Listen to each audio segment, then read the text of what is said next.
Ok, fica à vontade. Bom, eu quero primeiro agradecer muitíssimo a este convite, né, feito pela minha querida parceira, né, a Mercedes Carvalho, uma colega, amiga que fizemos mestrado e doutorado juntas na PUC de São Paulo. Então é uma honra para mim dividir esse espaço, estar com vocês nessa tarde. Uma pena que eu não possa estar aí presencialmente, adoraria, né? Mas quem sabe numa outra oportunidade a gente possa fazer isso.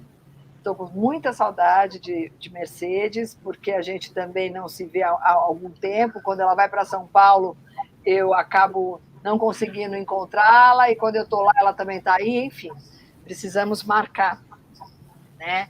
Para além da academia que nos constitui.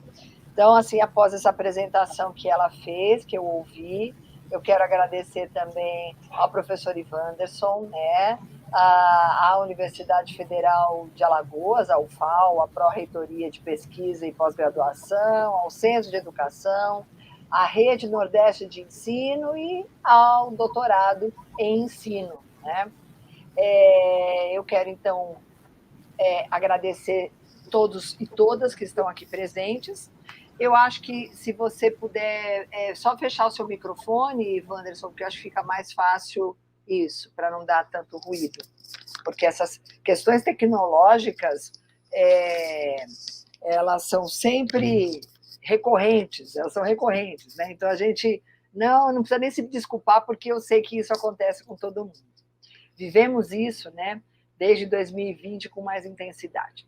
Bom, eu vou contar então com o auxílio do professor Ivanderson para a passagem dos slides, porque eu não estou conseguindo passar por aqui. Então, agradecendo mais uma vez, você pode passar, Ivanderson. O tema, então, dessa fala, né, dessa conversa, que eu espero que se torne um diálogo, né, uma conversa entre nós, pesquisa, formação de professores e os usos, faltou um S aí, das tecnologias educacionais da contemporaneidade. Mercedes já me apresentou, pode passar. Aí a próxima slide são alguns dos espaços que me constituem, o grupo PAR, que a Mercedes já disse que é meu grupo de pesquisa, que é aberto, né? Eu tenho, quinzenalmente eu abro para estudos com pessoas que desejem estudar essas questões comigo, e vocês estão aí convidados também, né? A Unirio, que é a universidade que eu sou professora nesse momento, desde 2019, mas também estou encerrando um ciclo no programa de pós-graduação em educação na UFJF, e agora me dedicando mais integralmente ao PPGEDU, que é da Unirio. E sou pesquisadora do CNPq. Então, a gente precisa falar desses espaços, porque são esses espaços que nos constituem como pesquisadores e pesquisadoras, e que permitem que a gente apresente o que estamos apresentando, orientando e etc. Pode passar, professor. Bom, eu gosto sempre de começar com um pensamento, um trecho de uma poesia, porque eu acho que a gente precisa entrar no clima, né? Então, eu trouxe esse trecho do Haruki Murakami, que eu acho que tem muito a ver com tudo que a gente está vivendo, né? A gente vai falar de pesquisa, formação de professores e educação na contemporaneidade, mas que contemporaneidade é essa, né? Então, e quando a tempestade tiver passado, mal te lembrarás de ter conseguido atravessá-la, de ter conseguido sobreviver. Nem sequer terás a certeza de a tormenta ter realmente chegado ao fim. Mas uma coisa é certa: quando saíres da tempestade, já não serás mais a mesma pessoa. Só assim as tempestades fazem sentido. E eu acho que é um pouco disso que nós vamos falar, né? Desse processo de transformação que é a formação docente, né? Os espaços que a gente habita na educação. Pode passar, professor, obrigada. Então, eu separei alguns pontos que chamam pontos de diálogos, né? Algumas pistas para a gente poder entrar no tema, né? Vou tensionar os usos, falar um pouco de docências a partir de três ideias que eu venho gestando desde o meu mestrado, e doutorado e o pós-doutorado. vou falar um pouco da cultura digital e dos processos formativos e trazendo essas questões das experiências, né, que eu vivo, que vocês também vivem e que a gente pode aí fazer uma parceria, uma partilha, né, desses processos. Pode, por favor, passar. Então, assim, primeiro eu quero começar tensionando a palavra usos, né? Por quê? Eu coloquei até entre aspas, que a gente usa muito assim, usos, né? Usos das tecnologias educacionais, né? Isso nos traz, geralmente, um foco numa perspectiva que nós que estudamos a cultura digital, a gente chama de instrumental. No campo da educação também, Paulo Freire já fala, né? Outros teóricos críticos vão falar sobre essa perspectiva instrumental de trabalho, né? Ou seja, quando a gente focaliza, né, o fazer apenas, né, de forma desconectada do saber, do ser, né? E é muito comum a gente falar, né? Como é que eu uso tal coisa? Como é que você fez tal coisa? Me ensina, né? Eu quero fazer igual, eu quero. Então, isso não tem problema algum. Algumas pessoas do campo da educação não gostam muito de falar de modelos, né? Ah, não existe modelos. Eu acho que existem modelos. Só que, como todo modelo, cada um faz de um jeito. Né? É que nem fazer receita. Né? Você pega aquela receita maravilhosa da sua família, de uma tia, de uma avó, de uma mãe, ou de alguém próximo a você, uma vizinha, ou um vizinho. Né? Hoje, ainda bem que nós temos os homens aí tomando esse lugar. Eu, por exemplo, eu não cozinho, adoro comer bem, mas eu não sei cozinhar. Mas meu marido aqui em casa cozinha. Né? Então, assim, mas as receitas, elas, quando partilham conosco uma receita, nunca sai do mesmo jeito. Pode até sair melhor, né? Mas aí você fala assim, mas não foi a mesma coisa, né? Eu comi aquele bolo ou aquele doce que alguém da minha família fazia, não sai igual. Por quê? Né? É um modelo. Eu fiz exatamente aquele modelo. Por que não sai, muitas vezes não sai igual? Porque eu dei o meu toque. Né? No caso das receitas, eu tenho a temperatura, né, da minha mão, a forma como eu bato, eu tenho o fogo, a chama, o forno, eu tenho os ingredientes, o clima, enfim. Né?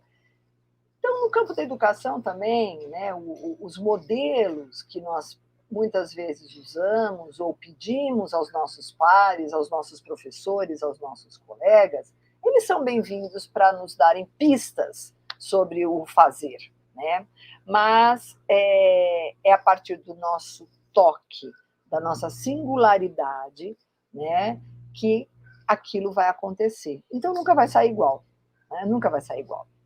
Então, quando eu trabalho, eu penso nos usos das tecnologias, a gente pode ter uma falsa pista de que, se eu tiver um modelo, se eu souber usar, os meus problemas estarão resolvidos.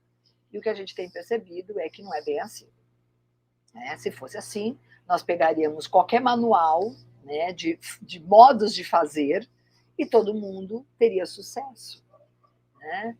E não é bem isso. Então, o fato de eu, por exemplo, saber mexer, né, num dispositivo como esse, né, que a maioria de nós acaba tendo acesso, nem todos, mas uma boa parte, que é o celular, ou um computador, ou um PowerPoint, ou qualquer recurso ou dispositivo disponível hoje na internet, que temos vários, inclusive jogos, tal, não significa que eu vou dar uma boa aula. É isso que eu quero dizer.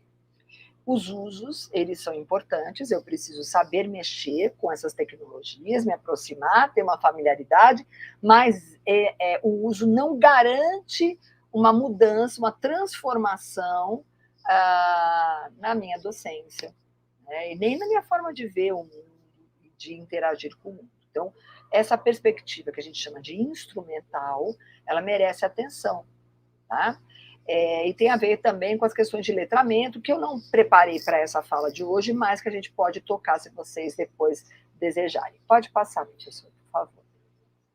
Então, o que a gente tem é que hoje, né, a partir do... Eu vou falar rapidamente, vou trazer algumas pesquisas, né, porque um dos temas que a gente vai abordar hoje é sobre pesquisas, com dados que a gente chegaram mais próximos de nós a partir da pandemia, né, do início da pandemia. Lembrando que a pandemia não acabou, né, isso é importante. A gente hoje tem condições de lidar com ela, né? Temos vacinas, já sabemos, né, um pouco mais sobre essa pandemia, esse bichinho, que não é um bichinho qualquer, mas muita coisa mudou, né? Nós tivemos período de isolamento e todo mundo viveu isso. Eu não vou, claro, falar disso, porque realmente muita gente já falou e a gente viveu, mais do que falar, a gente viveu. Mas existem dois aspectos que estão próximos de nós, que estão representados nessas siglas, GAFAM e não GAFAM. O que é GAFAM? GAFAM é a abreviação de Google, Amazon, Facebook, Apple e Microsoft. Nós estamos usando o StreamYard, eu, no caso, para poder partilhar com vocês essa fala, e ele hoje é de propriedade da Microsoft, né? Mas, em compensação, quando a gente transmite pelo YouTube, ele é da Google, né? Então, assim, GAFAM é uma sigla, né, que é um conglomerado, como a gente diz, de plataformas que passam a habitar a nossa vida, o nosso cotidiano, principalmente a partir da pandemia. Isso se tornou algo de uma dimensão enorme, tá? Porque para que a gente pudesse dar continuidade à relação que tínhamos, tanto de orientação quanto de aula no campo da educação e tantas outras áreas, obviamente, a gente se utilizou de um desses recursos. GAFAM ou não GAFAM, ou seja, todas essas plataformas que eu falei, eles são o que a gente chama de softwares proprietários, ou seja, eles têm dono, né? A Google, a Amazon, Facebook, a Apple, a Microsoft e tantas outras, né? Mas essas foram as que ficaram mais evidenciadas nesse período, né? A partir de 2020. Não GAFAM são os recursos que eles são abertos, né? E são livres. Então, por exemplo, um que é muito utilizado na universidade é o Moodle, que é uma plataforma utilizada na área da educação para trabalharmos principalmente com educação à distância, né? Mas a gente usa também como uma ajuda, né? Um apoio, um suporte dentro do que ficou conhecido como educação híbrida, né? Que também tem questões aí para a gente falar, mas eu não vou me aprofundar muito nisso. Hoje eu vou dar uma pincelada para que a gente possa, de repente, se for necessário, aprofundar futuramente. Mas essas plataformas, elas passaram a habitar o nosso dia a dia e elas nos fizeram questionar, né, o que são, até que ponto a gente está ou não refém desses dispositivos, né? Quando a gente fala assim, eu uso o Gmail, né, eu uso o Google, é tudo gratuito, né? Essa gratuidade hoje a gente viu, né, claramente que ela não é tão gratuita assim, né? Eles têm um bem muito precioso que são os nossos dados, é a partir desses dados que eles vendem coisas para nós, que eles tomam conta e fazem pesquisas com as nossas preferências, com os nossos usos, aí os usos das tecnologias, né? Então, no campo da educação, a gente teve uma defesa muito grande também para que as universidades, principalmente, usassem dispositivos não GAFAM, ou seja, Moodle, né, RNP, que na universidade a gente usou, mas como isso não estava tão disponível para todo mundo, porque depende de pesquisa, depende de servidor, a gente acabou usando os recursos que são proprietários. Pode passar. Eu vou trazer alguns dados e vou passar por eles bem rapidamente, só para vocês terem uma ideia. Aqui, né, tem 2 mapas, né, de um site chamado Observatório de Educação Vigiada, que é de 2020, os dados não foram atualizados, mas eles dão um retrato um pouco do que isso significa. Então, no ensino superior, vocês vão ver que o GAFAM, ou seja, os recursos que a gente usou, né, do Meeting, da plataforma Teams, Google e etc. Né? O Google está dentro tem YouTube, tem Facebook, tem um monte de gente, um monte de outros recursos. Estão todos em vermelhinho. E os verdinhos são os não GAFAMs. Na educação básica, isso fica ainda mais escasso. Né? Pode passar, professor. Só para a gente ter ideia no Brasil. Né? Aí, na educação básica, vocês podem ver que GAFAM e não GAFAM estão tendo aí 50% de cada um, né? Parece assim, tá equilibrado, né? Não, não é que está equilibrado. É que quem usou o recurso usou o GAFAM, ou seja, essas empresas, né, que cederam recursos para que tivéssemos aulas online. Né? O que está em verde, que seria o não GAFAM, contempla não só quem não usou, mas principalmente na educação básica, quem não teve acesso, que é o caso do nosso país. A maioria da educação básica, os estudantes e professores nem tiveram sequer acesso às tecnologias. Então, entram aí nesse verdinho. Né? Pode passar, por favor. Então, é interessante a gente entender que das 114 instituições de ensino superior públicas avaliadas, né, somente 30 que não usaram GAFAM. Olha aí, é o verdinho. A maioria usou, né, o Meeting, principalmente o Meeting, né, e o Google Classroom foram os dispositivos mais utilizados. Né? Isso tem um preço. Porque agora, por exemplo, no caso da minha universidade, que é a Unirio, a conta chegou, né, na hora do retorno ao presencial, e falou, olha, se vocês quiserem usar, vocês vão ter que pagar. Agora é pago, né? Deixamos vocês usarem, mostramos o docinho, colocamos o docinho na boca, mas agora quer continuar? E o problema disso tudo é que, como a gente acabou colocando todos os nossos dados lá no Drive da Google, quando ele fala para você não tem mais espaço, o que ele está falando? Compre espaço. Né? Então, a gente acaba tendo que comprar. Bom, vamos passar, pode passar. Isso no ensino superior, né? Bom, outros dados da Unicef agora mais recentes, né, de 2022, né, falam que as aulas presenciais voltaram, né? E aí, quando eu falo de presencial, eu estou falando de presencial físico. Por quê? Porque há presença no não físico. A gente aqui está em presença. Eu estou presente aqui com vocês. Embora eu não, infelizmente, não esteja vendo vocês, mas vocês estão me vendo. Mas isso é presença também, um tipo de presença. Né? Mas as aulas presenciais físicas voltaram na maioria das escolas municipais, né, segundo esses dados da Unicef, e eles fizeram com a maior parte do Brasil. Tá? E as escolas passaram, então, a partir de 2022, a investir na recuperação da aprendizagem. Por quê? Porque a pandemia criou uma lacuna, né, no processo de aprendizagem. Mais de 80% das aulas totalmente presenciais, e passaram a ser totalmente presenciais nesse retorno, né? E mais de 90% das atividades presenciais passaram a acontecer 5 vezes por semana. Ué, mas não é 100%? Não, tem lugar que não conseguiu voltar 100%. Né? É o caso do nosso país, né? Um país muito carente.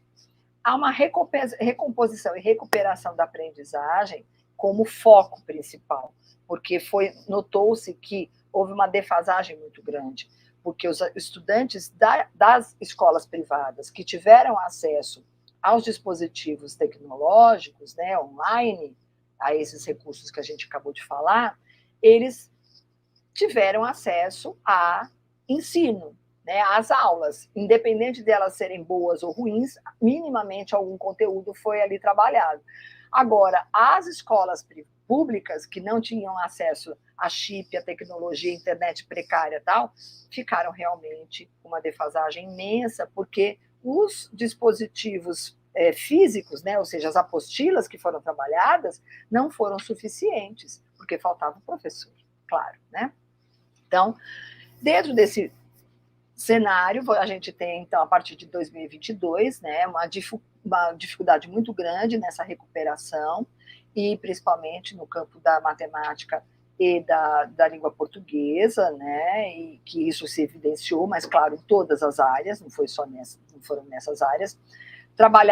Essas escolas passaram a trabalhar algumas no contraturno, né, e também a usar um pouco quem tinha acesso à internet para estudantes e professores, né, mas os principais problemas eram o contraturno, como fazer, e como trabalhar com uma internet precária para todos esses sujeitos, ainda que estivessem retornando ao presencial físico. Pode passar.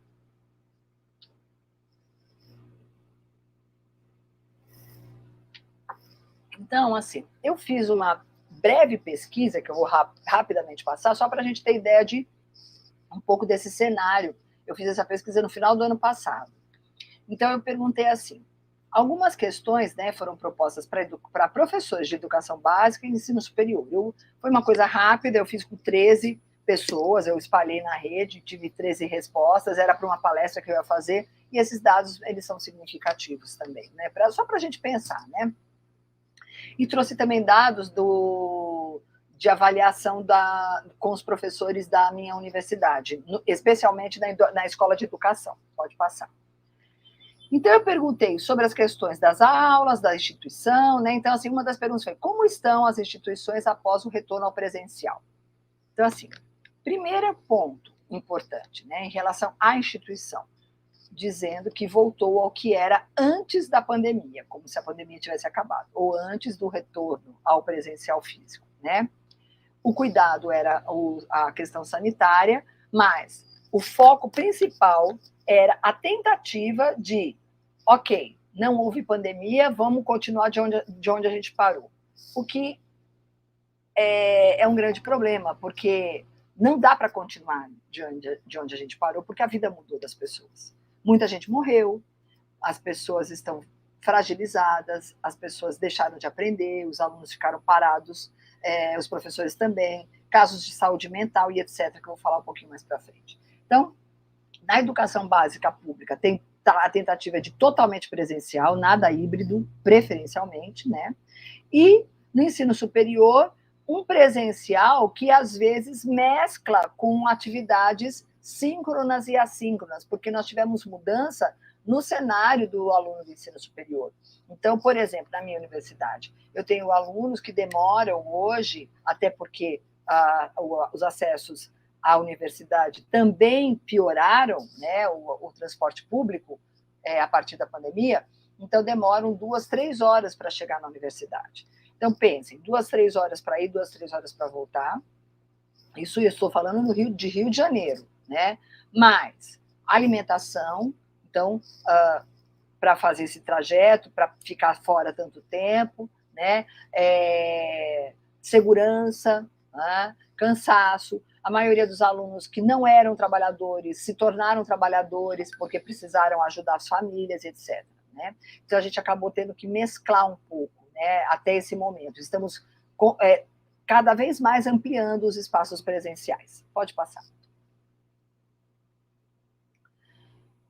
E aí, como as instituições, né, ainda continuando, né, em relação aos docentes, muito preocupados, tanto na educação básica quanto na educação superior, com a defasagem de conteúdo, com o que foi perdido de conteúdo, né? E alguns relatam que houve aumento a partir desses 2 anos, com os estudantes parados, né, dos problemas já existentes antes da pandemia. Então, se já existiam lacunas nos processos de ensino e de aprendizagem, essas lacunas ficaram muito maiores, mais evidentes, né? Os alunos, os discentes, que, segundo os professores, né, porque os professores que responderam, eles sentem que os alunos estão mais perdidos, defasados, ansiosos, cansados, né?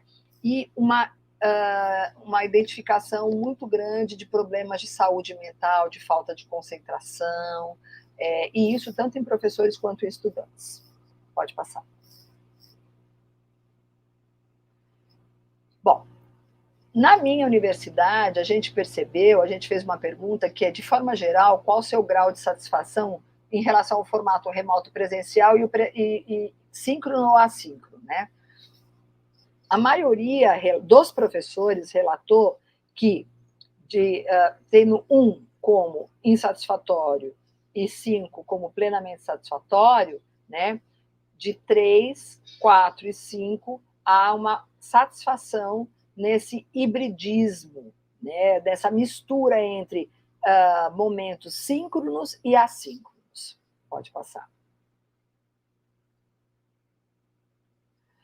E, em relação à pergunta, né, se a vontade dos professores seria para que os componentes curriculares fossem oferecidos em qual modalidade, né, a maioria, né, respondeu, né, os 42% respondeu que atividades presenciais de uma parte e outra parte assíncrona, então síncrono e assíncrono, mas um número muito próximo, 35%, 35,7%, 100% presencial, ou seja, a questão da presença física nos cursos presenciais, obviamente que eu estou falando de cursos presenciais, ela é muito grande, né? Mas há uma abertura grande para que haja essa mistura, né, em alguns componentes principalmente, tá? Considerando toda essa mudança na vida das pessoas e dos professores também. Né? Nós, professores, por exemplo, que passamos a ter aulas, reuniões, por exemplo, online, as reuniões, a meu ver, elas são muito mais produtivas hoje, elas atingem um número maior de professores que podem participar, né? Então, é algo para se pensar nessas mudanças. Pode passar, por favor. E sobre as aulas híbridas, né? Híbridas aí no entendimento de que um pouco online, um pouco presencial físico, né? A educação básica diz, os professores dizem que eles não querem esse tipo de aula, né? As aulas sempre presenciais, né? Alguns casos relatam que estão sendo meio que forçados a usar o WhatsApp também como apoio, mas eles não querem, né? Até porque é muito mais trabalhoso, né? Você trabalhar no presencial e também atender o WhatsApp, né? Então é complicado. Já no ensino superior, há também um desejo de predomínio de aulas presenciais, mas misturadas, né? Ou seja, não totalmente 100% presencial. Alguns momentos assíncronos, né? Então, o online e o remoto, aí se misturando, e principalmente no caso do ensino superior, os professores relatam que as reuniões deveriam ser, na maioria dos casos, online. Pode passar.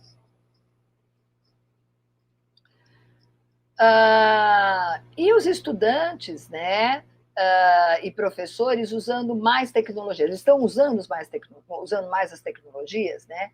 Então, a maioria dos entrevistados disseram que aumentou o uso das tecnologias, né, que quem não usava passou a usar um pouco mais, ou apenas 3, mas apontaram, né, casos em que foram disponibilizados recursos para ambos, ou seja, não tinham recursos e foram disponibilizados, que a internet ficou mais disponível. Então, aquela coisa, não tinha acesso à senha do Wi-Fi, agora tem, né?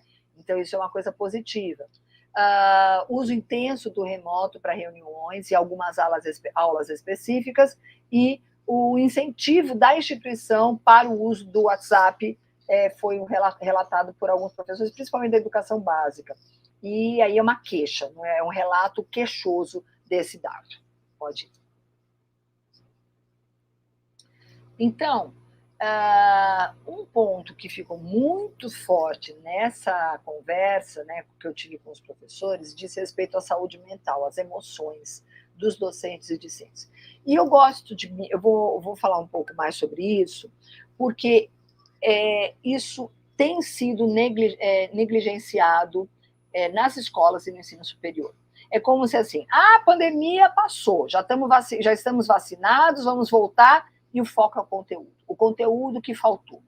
Só que as pessoas não conseguiram entender que todos nós estamos com questões emocionais, ou muitos de nós estamos com questões emocionais presentes e que mexeram com a gente. Muitos alunos perderam seus entes queridos, muitos professores perderam seus entes queridos, docentes e discentes com casos de depressão e ansiedade por conta de pandemia. Gente, passar 2 anos pensando em morte, não é para qualquer um, né? Nós sobrevivemos à pandemia, estamos sobrevivendo ainda. Então, essas questões emocionais, elas estão presentes na nossa sala de aula. Eu, assim, acabo, né, de passar esse fim de semana por uma situação horrorosa de suicídio de uma estudante que foi minha aluna na pedagogia e já estava no mestrado, uma menina maravilhosa, linda, doce, inteligente, e que tirou a própria vida. Ou seja, a gente, no fundo, não sabe o que está se passando direito, mas as pessoas ainda estão em sofrimento. A vida não voltou ao normal, como as pessoas querem achar que sim, e, portanto, eu posso entuchar um monte de conteúdo nos meus alunos sem considerar como é que as coisas estão sendo processadas por dentro.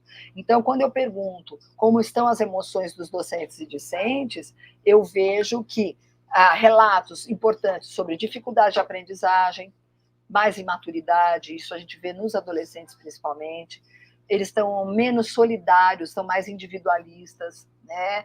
Menos empáticos, muitos conflitos, os professores da educação básica relatam muitos conflitos, que eles têm brigado muito por conta de intolerâncias em vários sentidos, né? Dificuldade na socialização, não realizam as tarefas e atividades propostas da mesma forma, né?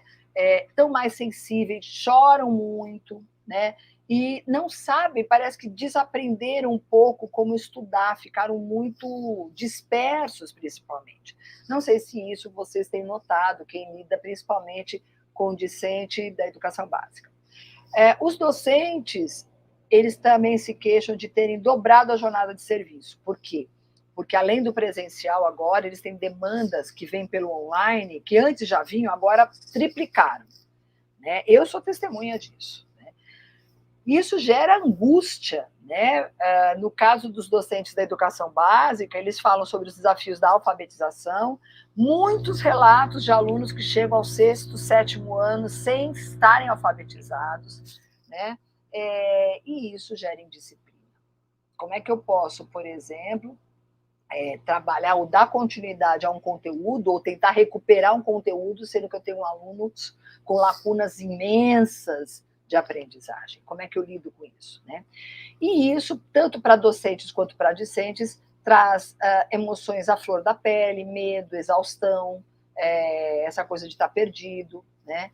Por outro lado, eles também relatam que eles estão esperançosos, né? Há uma partilha entre docentes e discentes, então eles também relatam isso. Então, é um misto de emoções, percebem?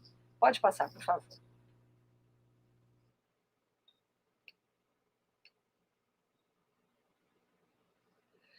Então, a gente tem que pensar junto o que nós construímos coletivamente a partir de 2020, né? Assim, não construímos ou estamos construindo, né? A gente conseguiu manter, né? Ou construiu algo novo.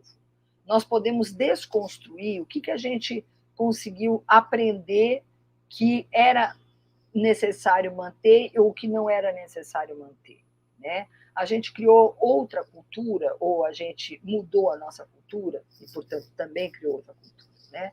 Então, são questões que eu trago para a gente pensar um pouquinho. Pode continuar. Pode passar, por favor. O fato é que a gente teve, a partir de 2020, um aprofundamento das desigualdades, né? Eu falo da cultura da falta, né? A gente identificou uma cultura da falta de comida, de moradia, de emprego, de vestuário, de recursos básicos para a sobrevivência, de dispositivos tecnológicos, né? Ou seja, a gente foi se dar conta que nosso aluno não tinha acesso à tecnologia, nem os professores tinham. Quantos professores que não tinham computadores em casa e precisaram fazer ou se endividar ou, dependendo da prefeitura ou do estado, do governo, conseguiu, né, ter acesso a esses recursos. Enfim, a gente teve um aprofundamento das desigualdades muito significativo e essas imagens, elas mostram isso claramente, né? O aluno com as janelas abertas para a universidade, o outro com a janela fechada, onde se come é o lugar que se estuda, enquanto o outro tem o privilégio de ter um espaço todo com todos os recursos. Então, assim, essas desigualdades, elas ficaram muito gritantes a partir de 2020, embora soubéssemos que elas existiam, mas elas ficaram muito escancaradas, né? Pode passar, por favor. Então, a gente tem aí, né, dentro desse cenário, algo que a gente chama que é a cultura digital, né? Que é o que eu estudo e que vocês se aproximaram dela a partir dos usos das tecnologias digitais, né? Que é o celular, computador, né? E toda a internet, né? Conexão pela internet, etc. Pode passar. A cultura digital, ela é uma das culturas contemporâneas. Ela não é a única cultura contemporânea, tá? Isso é importantíssimo que seja entendido. Né? Pode passar. E aí, dentro desse cenário de ser uma das culturas contemporâneas, a gente vai ter que entender que nós temos desde a primeira imagem, que é de crianças na Índia que acessam computadores que são colocados na parede, numa parede, né, num espaço ermo, né? Esse até um vídeo muito interessante, né, do Mitra, que é um indiano, né, que ele vai falar o buraco na parede, chama, depois vocês podem assistir, que é bem bacana, até aqueles que têm recursos mais acessíveis, acesso a mais recursos, né, como a segunda imagem. Pode passar?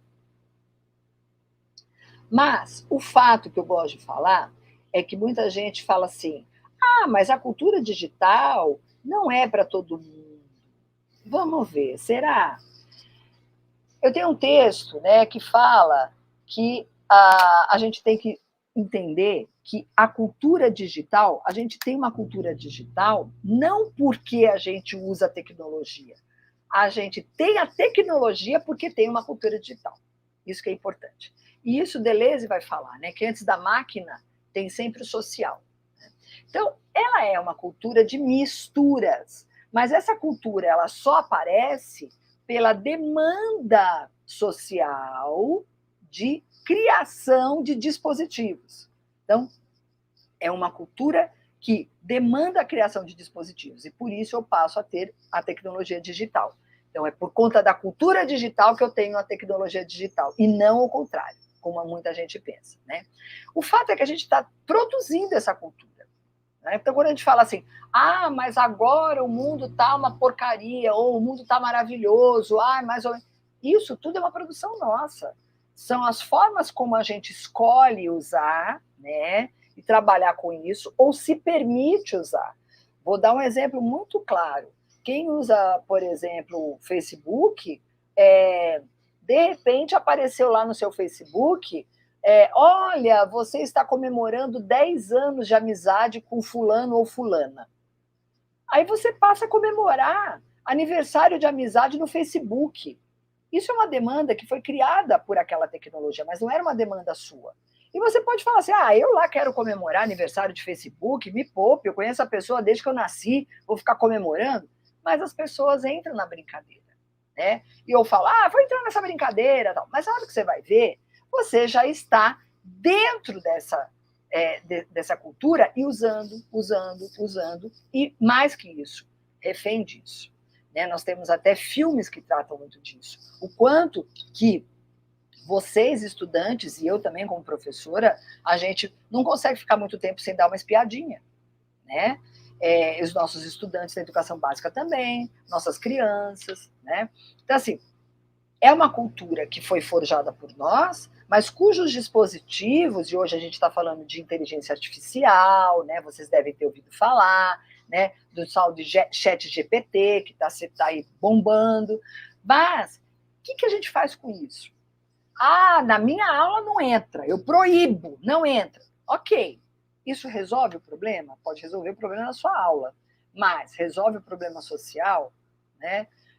O seu aluno aprende mais ou menos porque você proíbe essa entrada? Então, são coisas que a gente tem que pensar. Né?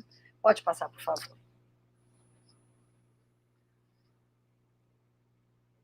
Então, o que a gente tem que compreender é que a cultura digital reflete o mundo que a gente vive e o que a gente faz dele, e não o contrário. Tá? Então, vamos olhar essa próxima imagem, que para mim, ela é o retrato da cultura digital. Olhem bem essa imagem. Você tem aí uma criança, né, isso também é na Índia, fazendo um selfie com chinelo. Essas crianças não têm acesso a esse dispositivo aqui, ó, que a gente faz selfie, tá? Não tem. Mas elas sabem o que é o selfie. Por quê? Porque isso é cultura. A cultura, ela não faz com que eu tenha necessidade de ter o dispositivo para promover, para desenvolver cultura. Vejam que todas as crianças estão fazendo pose. O chinelo virou um aparelho de celular para fazer selfie. Ninguém tem dúvida que aquilo é um celular, só que é um chinelo. Por isso que quando dizem que só participa da cultura digital quem tem acesso a dispositivo tecnológico, eu rebato isso, porque isso está no DNA da cultura. Essas crianças não têm, são crianças pobres que fazem selfie com chinelo, mas elas sabem o que é selfie, porque isso está na cultura, né? Se isso está na cultura, isso está na nossa sala de aula, pode passar. E se está na nossa sala de aula, né, esse processo envolve múltiplas dimensões, pode passar. E essas dimensões, elas estão atravessadas dentro da escola. A escola é um espaço que não deveria estar apartado da sociedade, muitas vezes está, porque é como se fosse um espaço de excelência, parece que o que acontece na escola não acontece nos demais espaços, só que ela está totalmente conectada, porque quem habita a escola são os mesmos habitantes sociais, né? É quem está fora da escola. Mas esses sujeitos que fazem com que a escola aconteça, exista, né? Eles estão também em outros espaços. E eles se desdobram dentro da escola a partir dos contextos em que eles habitam, que eles vivenciam, né? Pode passar, por favor. Então, veja, a escola, ela tá, eu coloquei só alguns aí das possibilidades de se pensar, a escola está em meio à universidade, às políticas públicas, à comunidade, famílias, à cultura, aos aspectos culturais, sociais e seu entorno, aos sujeitos e os sujeitos em relação, né? Ou seja, tudo isso faz parte da escola, né? Então pode passar. Então, a gente teria que ter, quando pensa a escola, a integração desses espaços, e que por si se desdobram em outros múltiplos espaços. Se eu pegar só a universidade, eu vou ter também outros tantos, né, tantas possibilidades de se pensar, né, os processos formativos e transformativos sociais. Então, a escola não pode estar isolada. Ela recebe influência e ela também influencia na medida em que ela forma sujeitos sociais, né? Então, privar a escola de acesso a determinados recursos e bens de consumo, né, significa afunilar as desigualdades. Então, quando eu tiro da mão da criança um celular, e eu não estou falando que eu sou a favor de levar o celular para a sala de aula o tempo todo, porque eu sou, já antes que alguém comece a me xingar, eu acho que tem que ter tempo e horário para tudo, mas a gente não pode privar, né, os nossos estudantes, e a gente tem que tirar o melhor proveito de tudo, inclusive, seja dos dispositivos tecnológicos, seja de ter aula embaixo de uma árvore, né, ou numa praia, se for possível. Né? A minha universidade fica em frente à praia, eu levo meus alunos para ter aula na praia. Eles levam também celular junto para a praia, às vezes, enfim. Né? Ou seja, a gente mistura as coisas, eu levo para o museu, enfim, o espaço da sala de aula ele se amplia, né? Então vamos lá. Pode avançar, por favor.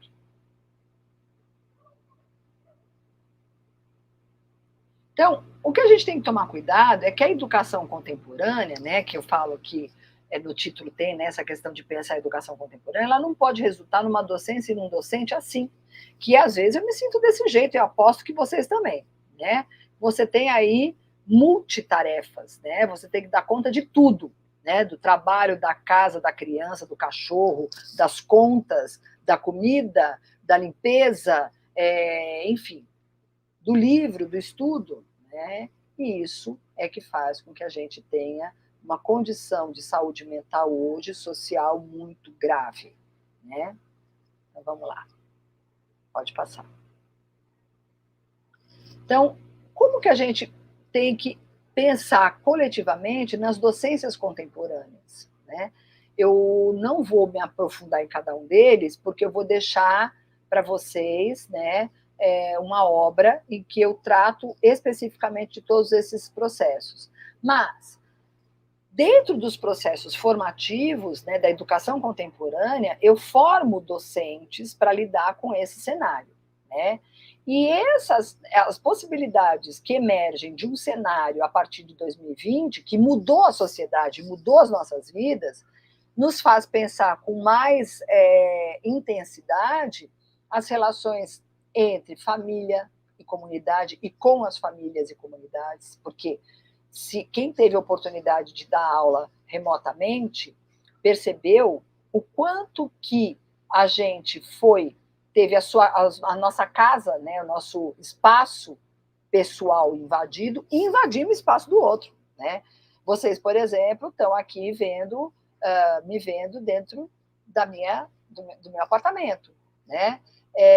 Então, assim, a gente passou a trabalhar com projetos em redes, né? Eu participo de uma rede que chama RIA, está todo mundo convidado a participar também, que é a RIA, chamava RIA Quarentena, porque surgiu lá no começo da quarentena, que a gente não virou quarentena, né? Porque ficou 2 anos, né?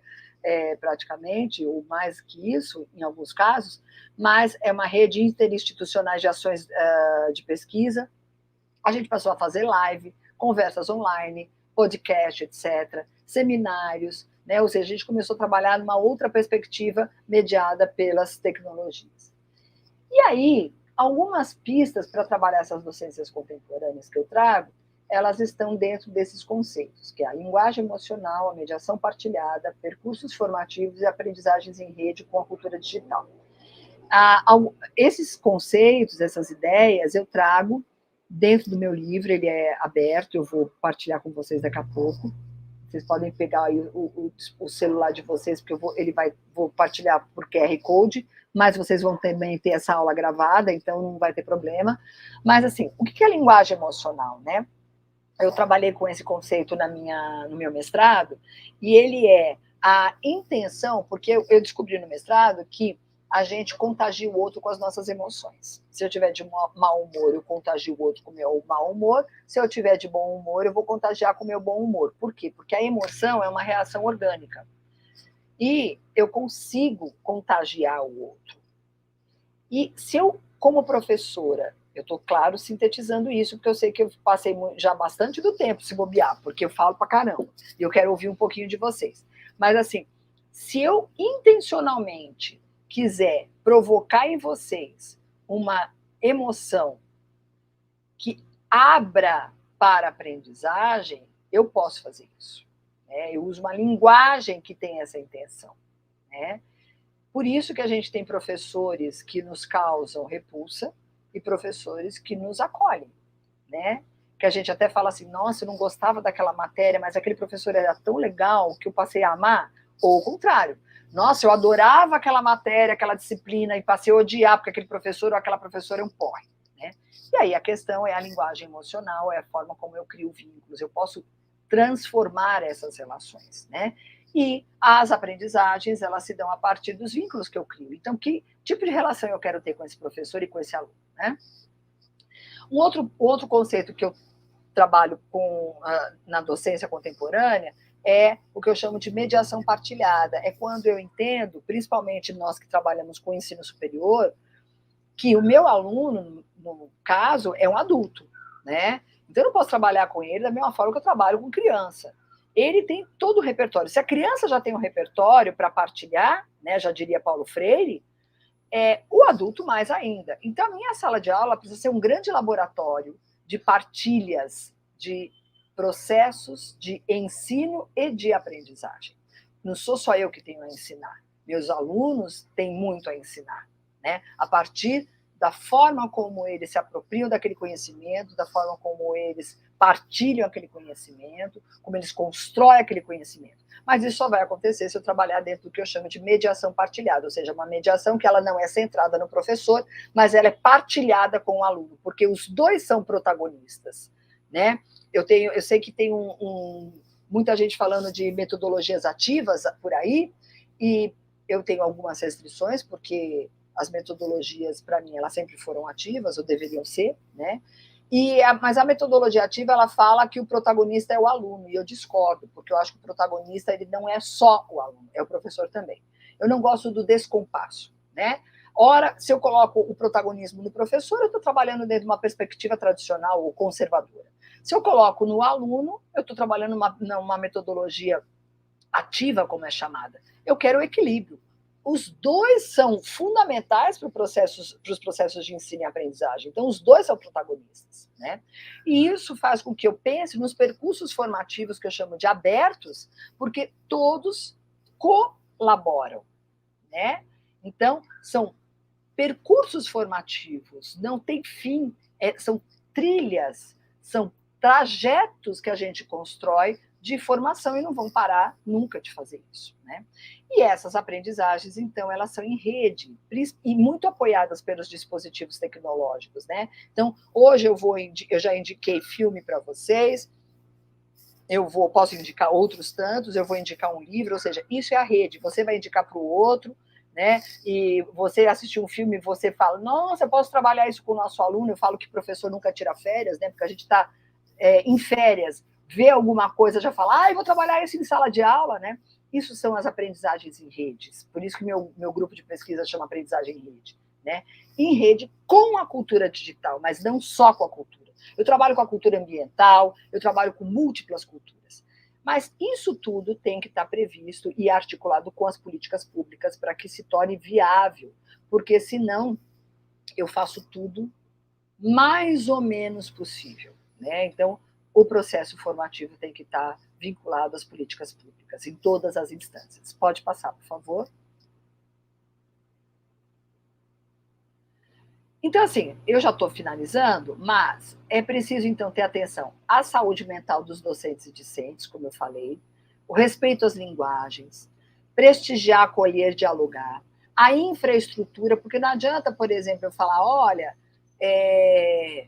dá para usar celular na sala de aula, né? Para quando eu quero fazer um projeto, colocar meus alunos para pesquisar. Em alguns momentos eu vou falar, vamos guardar o celular, ou então eu até posso ter uma caixinha na minha sala de aula em que eles vão colocar o celular para não cair na tentação. Não há problema nenhum, porque esse dispositivo, dentro da sala de aula, ele é usado com um motivo, que é para trabalhar conhecimento, aprendizagem, conceitos, né? Produzir coisas, porque eu posso colocar meu aluno para produzir, inclusive, fotografias, imagens, podcasts, filmes, curta-metragens, usando isso. Só que tem momentos que eu vou falar, não, agora a gente não vai fazer isso, a gente não vai usar isso, a gente vai guardar. E não há problema nenhum, quando a gente vai no cinema, a gente não desliga? Alguém morre porque desliga o celular no cinema? Não, você acha natural. Agora não é espaço de ficar com o meu celular ligado, vou desligar no cinema. Então tem horas que tem que desligar na sala de aula também, para fazer coisas outras que são tão importantes na sala de aula. Mas desligar não significa falar nunca vai usar, né? Eu acho que a gente saber equilibrar isso é importante, né? Isso vai tornar as minhas aulas mais criativas, participativas, partilhadas. Eu vou ter abertura para novos currículos, né? E a gente, então, tem que entender que a gente não perdeu 2 anos na pandemia. A gente pode ter, sim, ganhado muitas coisas bacanas.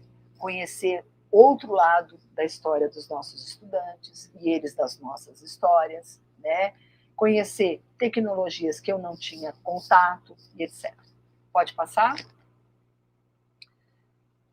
Então, por fim, a gente tem que investir nas políticas públicas, como eu já disse, e para isso a gente tem que ter salários dignos, porque a desvalorização do trabalho docente e dos docentes, principalmente, tem feito com que esse docente se sujeite a condições de uma precarização tamanha, ou seja, Não tem como você dar uma boa aula trabalhando manhã, tarde e noite. Que hora que você vai planejar a aula? Não tem como. Né?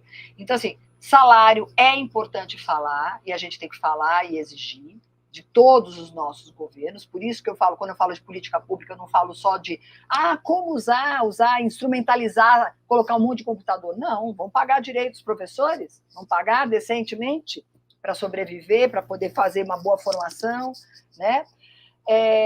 Condições de trabalho, eu preciso ter condições.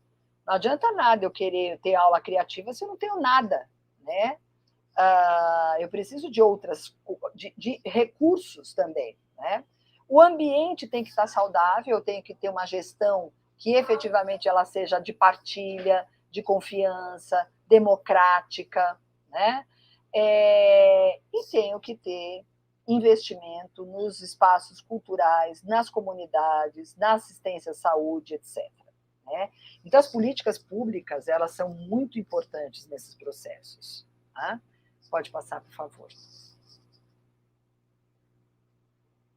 Aí eu deixo para vocês um QR Code, que é de uma pesquisa que eu estou fazendo, porque tá vendo esse mapinha aí que está aparecendo?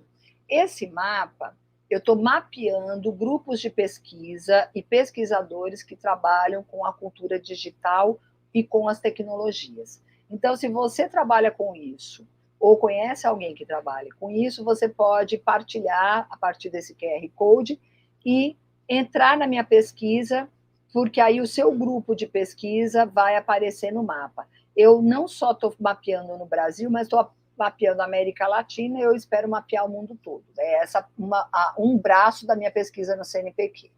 Pode passar, por favor.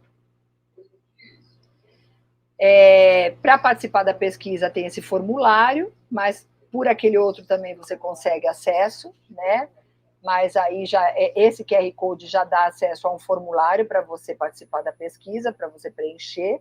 Então, é um convite, né, para a participação. Pode passar. Depois eu vou deixar.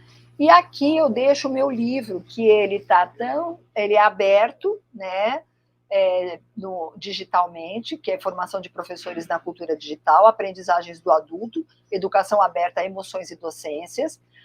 Então, quem quiser ler ele digitalmente, ele é aberto, pelo QR Code você já acessa ele direto, ou se você quiser impresso, aí tem que comprar na Amazon, mas não é caro, é um preço decente, como a gente diz por aí, né?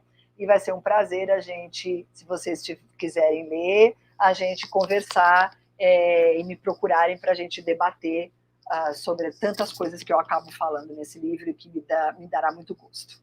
Muito obrigada, pode passar. Aí algumas das referências que eu usei, não só, mas as no meu livro vai estar mais completa.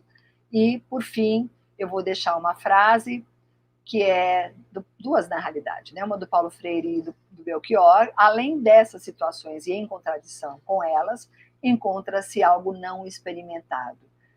Paulo Freire fala muito do inédito viável, ou seja, a ousadia que a gente tem, né, nessas lacunas, né, a experimentação, ou seja, o denunciar e o anunciar. Não adianta eu só denunciar, eu tenho que anunciar, né, eu tenho que falar, ok, diante disso eu posso fazer dessa forma, né?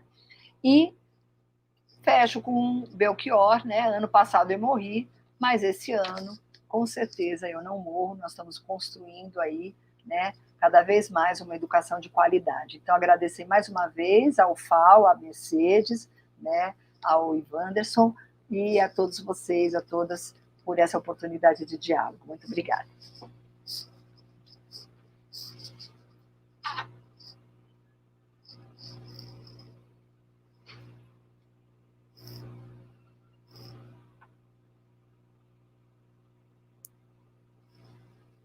Temos imensamente, nós aqui nos sentimos honrados com a sua presença.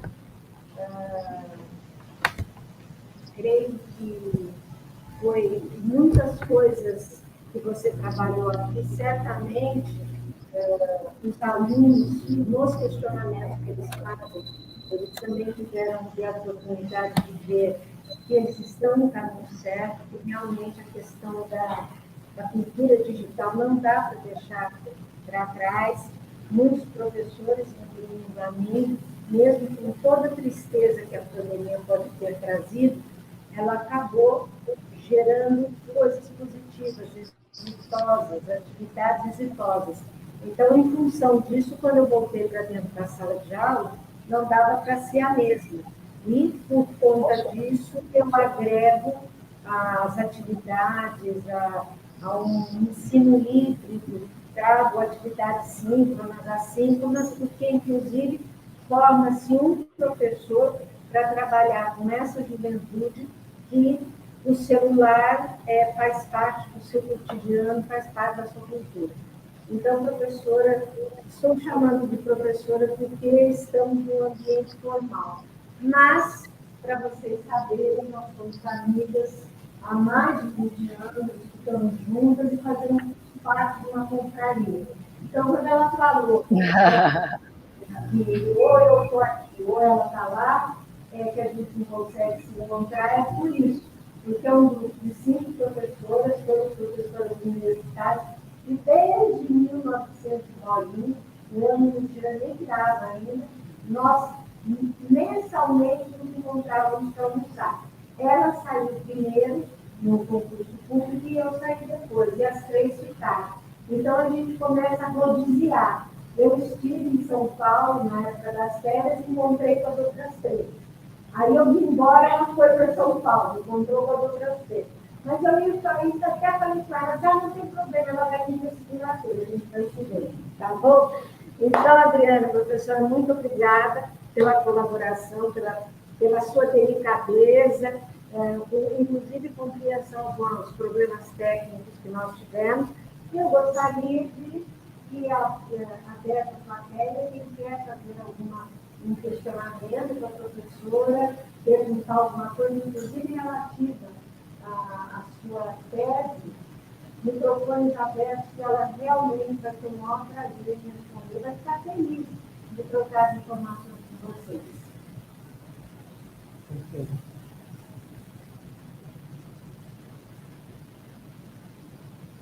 Por favor.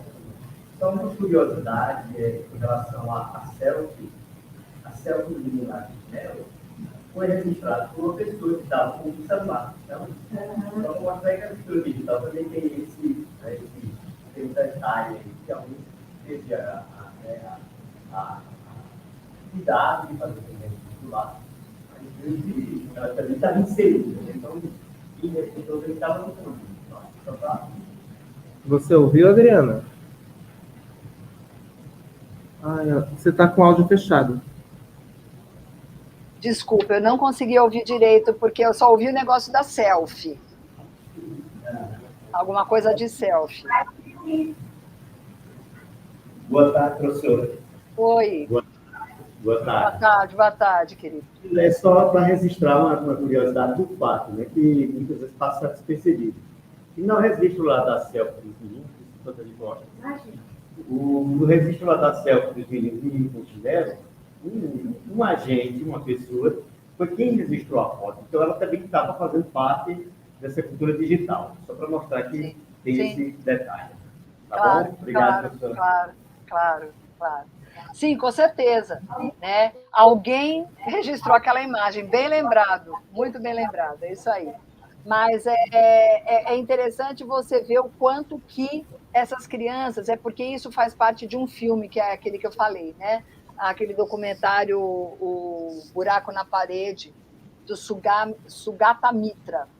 E vale a pena, ele está disponível no YouTube, vale a pena vocês assistirem, né?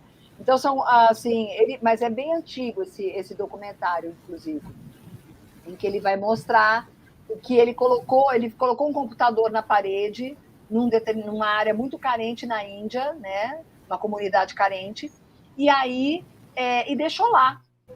E aí ele foi fazendo várias experiências, porque as crianças se aproximavam e elas descobriram como mexia, elas chegaram a aprender inglês sem ninguém falar nada, só na interação com aquela máquina, sem ninguém ensinar. Né? Então, assim, o quanto que você vai, né, descobrindo, e a criança tem essa cultura, né? Porque ela é livre, ela é muito mais livre do que nós. Né?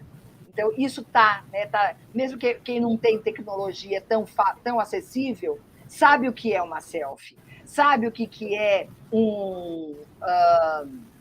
um game, muitas vezes, né? Então, assim, e o que pensa, né? O que muda? As relações mudaram muito em função disso. Então, é disso que eu queria chamar a atenção. Legal, falei, mas a sua observação foi perfeita. Obrigada. Agora sou eu que vou perguntar. Diga uma coisa, nesse início de trabalho que você está fazendo, junto dessa pesquisa que anda no braço do CNPq, quais são os dados preliminares que você tem em relação dos professores com a máquina, na volta do presencial? Como é que eles estão reagindo? Deixaram realmente de lado? Que dados você tem? Então, Mercedes, eu ainda assim, eu estou mais focando nesse mapa que eu falei para você, que é mapear quem está pesquisando, né? Mas, assim, os contatos que eu tenho tido aqui no Rio de Janeiro, principalmente, eles têm me mostrado que na educação básica, o cenário da educação básica pública está diferente do cenário da educação pública superior, né? Na educação pública superior, há uma flexibilidade maior para o uso dos recursos tecnológicos, então ainda tem um pouco mais de hibridismo. Claro que eu estou falando da área da educação, né? Não estou falando das outras áreas, porque não é a minha área de pesquisa. Mas na educação básica, parece que houve um apelo maior a um retorno ao presencial como era antigamente, né? Só que o que a gente tem hoje é todo esse cenário de indisciplina, que tem muita reclamação de disciplina, de falta de concentração, de falta de paciência de lidar, de sociabilização, tem a ver com esse espaço de reclusão e tem a ver com as tecnologias. Então, assim, quando o professor opta por falar, agora parou, acabou, então vamos voltar ao normal, se ele não leva em consideração tudo isso que esses estudantes vivenciaram nesse período e ainda, de certa forma, vivenciam, ele não consegue atenuar essa lacuna de aprendizagem que ficou, né?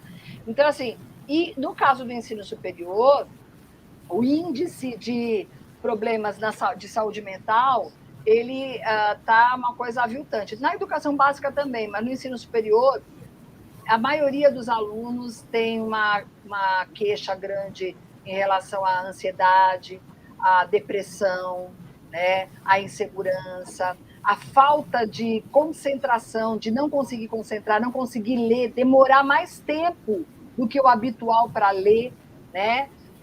Professores, inclusive, de ensino superior, relatando a mesma coisa. Nossa, parece que eu não tenho mais o mesmo ritmo de leitura que eu tinha antes, né? Então, são aspectos que não estão desconectados desse apelo à cultura digital, né? Ou seja, ao uso massivo das tecnologias, né? Agora, o que a gente tem que entender é que não é tirando tudo isso, até porque seria impossível, né? Tipo, agora vamos parar com tudo isso, vamos tirar toda a tecnologia da frente e isso as pessoas vão voltar ao que eram antes. Eu acho que a gente tem que discutir no campo da educação o que a gente faz com isso, né? Como é que a gente equilibra isso? Porque hoje eu estou conseguindo falar com vocês porque existe essa tecnologia, né? Talvez, se a gente não tivesse, eu não conseguisse, porque talvez eu não conseguisse agenda ou não conseguisse verba para ir até a tua universidade, né, onde vocês estão.